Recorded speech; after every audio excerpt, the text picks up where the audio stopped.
Some mornings it feels tempting to stay in bed a little longer, especially when there's no job to rush to or kids to get ready.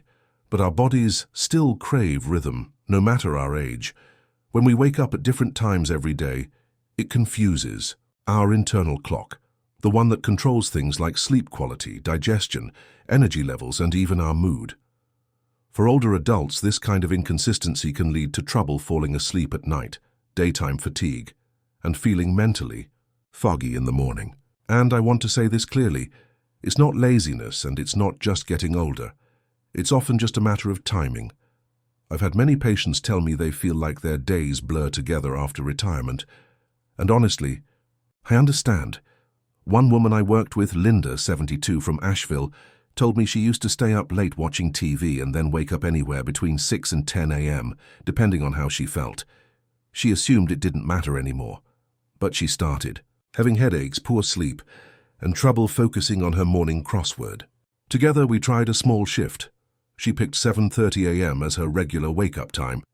No alarms, just a gentle intention to open her eyes around the same time each day. Another man, Joe, 79, from Sacramento, used to be a truck driver, so is E. Schedule had always been all over the place. After retiring, he kept that habit of irregular sleep, but it started catching up to him.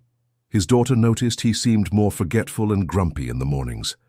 When we helped him settle into a consistent wake-up routine, even just 5 days a week, he told me, I feel like my brain comes on faster, like I've got a clearer signal. What helps most is choosing one consistent time to wake up and sticking to it even on weekends. No need to force yourself up with a loud alarm, just let your body learn the rhythm. If you're tired during the day, a short afternoon nap is fine, but keeping the same morning wake-up time gives your body structure and calm. You deserve mornings that feel steady and clear. When your body knows what to expect, it responds with more energy and ease. Think of it like tuning a radio. The signal gets stronger when it's steady. You can give yourself that gift one morning at a time. You know, one of the most overlooked things we can do for our bodies in the morning is simply move, just a little. As we get older, joints stiffen overnight, muscles lose a bit of their spring, and circulation slows down while we sleep. That's why so many older adults feel tight, unsteady, or even afraid to stand up too quickly. And it's not just about comfort.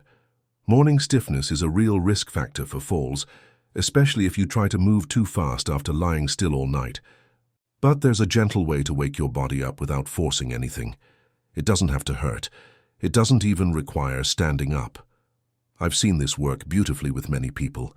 One that comes to mind is Harold, 74, from Kansas City. He told me he hated mornings, not because he was grumpy, but because his legs felt like wood. He'd sit on the edge of the bed for 10 minutes before daring to stand up. His wife worried every time he shuffled to the bathroom. I showed him a simple 5-minute routine to do before getting out of bed, raising his arms overhead, pointing and flexing his feet, slowly turning his head from side to side. After a week, he said, I don't feel stuck anymore. I feel like I'm waking up with the rest of me. There's also Clara, 80, from Vermont. She had arthritis and always felt like her body was fighting her in the morning. We worked together to build a habit. Before sitting up, she'd rotate her wrists and ankles, stretch her spine by hugging her knees, and take 3 deep breaths. She told me, it makes me feel like I'm treating my body with kindness instead of rushing it. What often helps is this. Before you even get out of bed, try a short stretch. Reach your arms overhead, roll your shoulders, move your feet in circles, and take a few full breaths. It only takes a few minutes, and you can do it lying down, in your pajamas before the day even begins. Think of it as saying good morning to your body. You're not demanding anything. You're inviting it to join you in the day. Even small movements send a message. I'm still here and I'm choosing to move forward one stretch at a time. This might sound too simple to matter, but hear me out.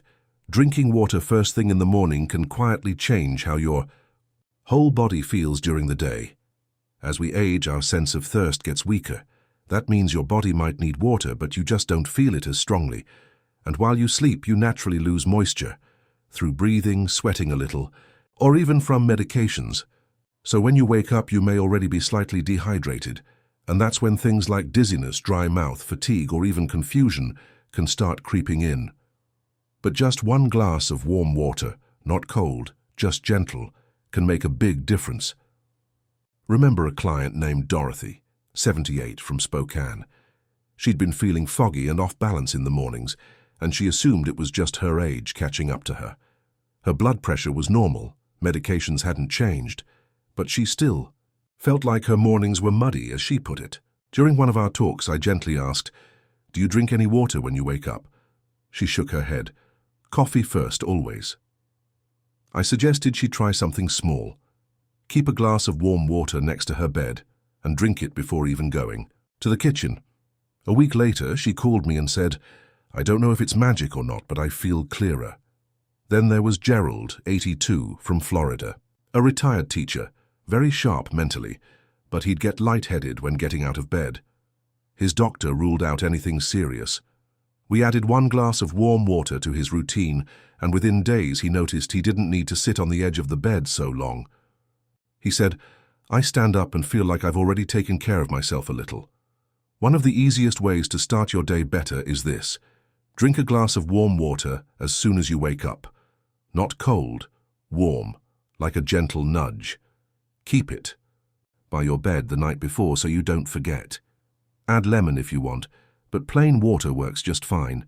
It's like watering a flower that's been resting overnight. That 1 glass says, "You matter, your body matters, and today gets to begin." With care. Small habits like this are quiet acts of love, and they go a long way.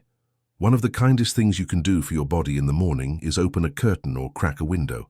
Light, even on a grey day, helps set your internal clock, and fresh air brings oxygen your body's been waiting for all night. As we get older, we often spend more time indoors, and it's easy to forget how powerful natural light and fresh air can be. But your body still listens to those signals. Morning light tells your brain, "Wake up now, it's time." And that helps balance the hormones that regulate sleep, mood, and energy. And even 5 minutes of oxygen-rich air can gently wake up your heart, lungs, and mind. I once worked with a man named Samuel, 83, from Michigan. He lived alone and kept the blinds shut most of the time, out of habit and a bit of fear. The cold air, the neighbors, the noise. He'd wake up feeling anxious, heavy, and said it took hours to feel normal. We talked about small changes, and I asked if he'd be willing to open just 1 window, just a crack, first thing in the morning. He said he'd try. A week later, he told me, "I feel like my head clears faster. The room feels alive, and I don't feel so trapped." And there was Margaret, 76, in Oregon, a widow who said mornings felt lonely and grey. Her daughter gave her a little ritual: open the curtain, breathe in, and say, "Thank you for this day." Margaret told me, "I cried the first time, but now I smile. It feels like I'm part of the world again." What helps many people is this: when you wake up, open the blinds or curtains, and if it's safe, open a window for a few minutes. Let the outside in. Let your eyes see the sky, blue or grey, it doesn't matter, and let your lungs feel the day beginning. You don't need a sunrise to feel the morning. Even quiet light carries warmth, and even cool air can be a soft embrace. The world is still out there, and it's saying you belong in this day. Our minds tend to focus on what's missing, especially as we grow older. The people who are gone, the things we used to do, the pain that sometimes feels louder than peace. It's human. But here's something I've learned.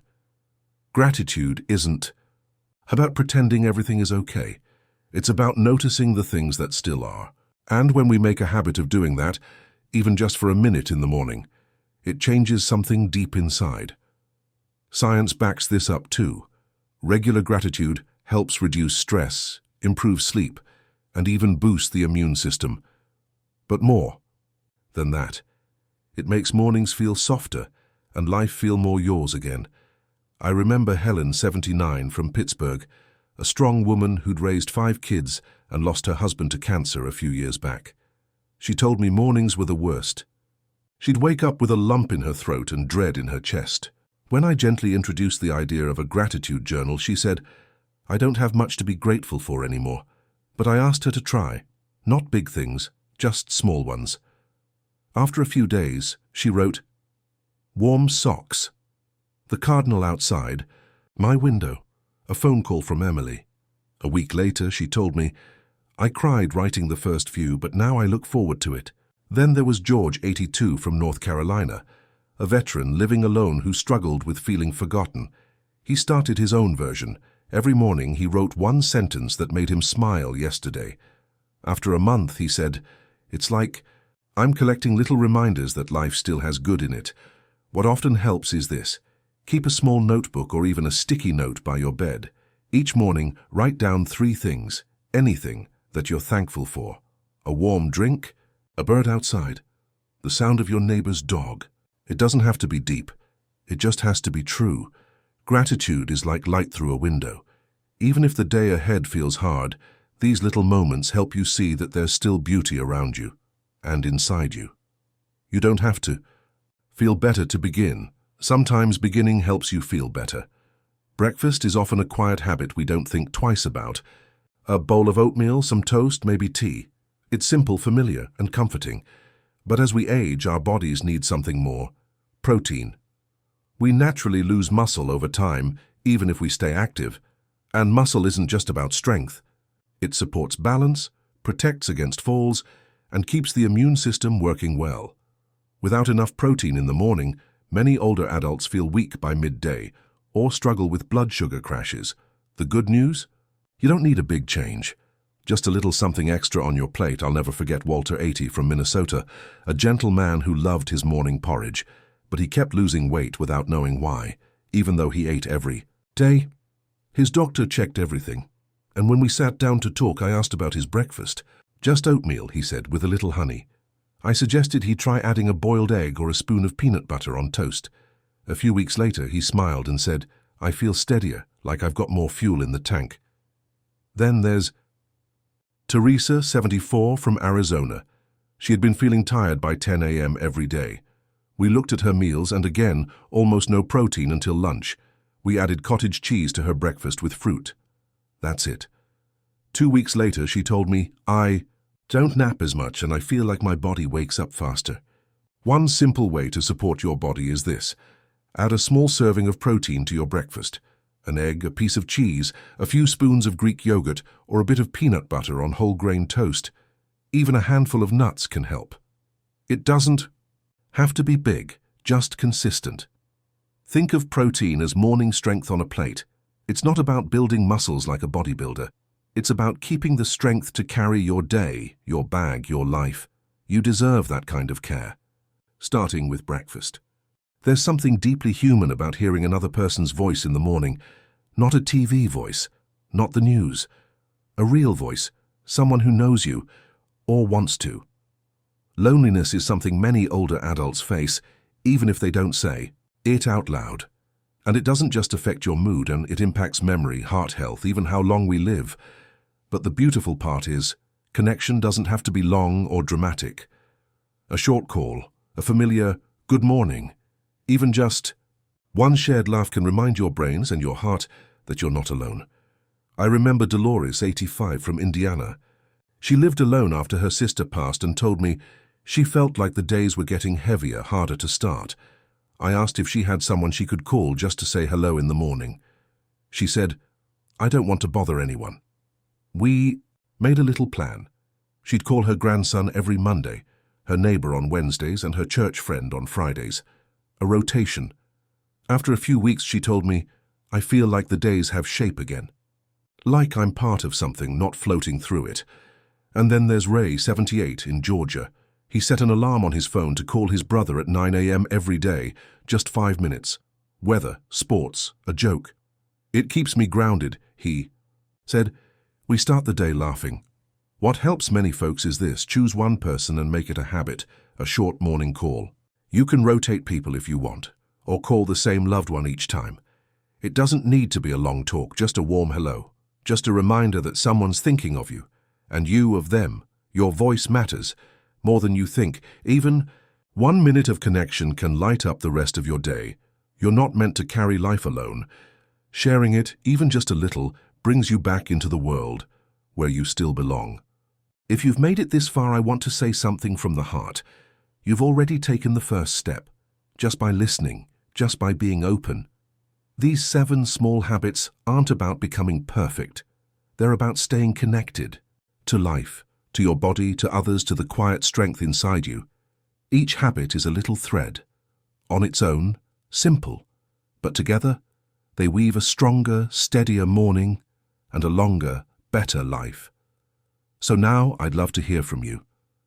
Which of these habits spoke to you most? Maybe you're already doing one of them, or maybe you're ready to try. Share in the comments. Your words might help someone else who's watching, and if this video felt helpful, please consider subscribing and clicking the little bell. I'll be here with more ideas, more warmth, and always with respect for where you are in your journey. And just one last thing, something I say to every person I work with. You're not alone, you're stronger than you think. And life keeps reaching out. All you have to do is take its hand.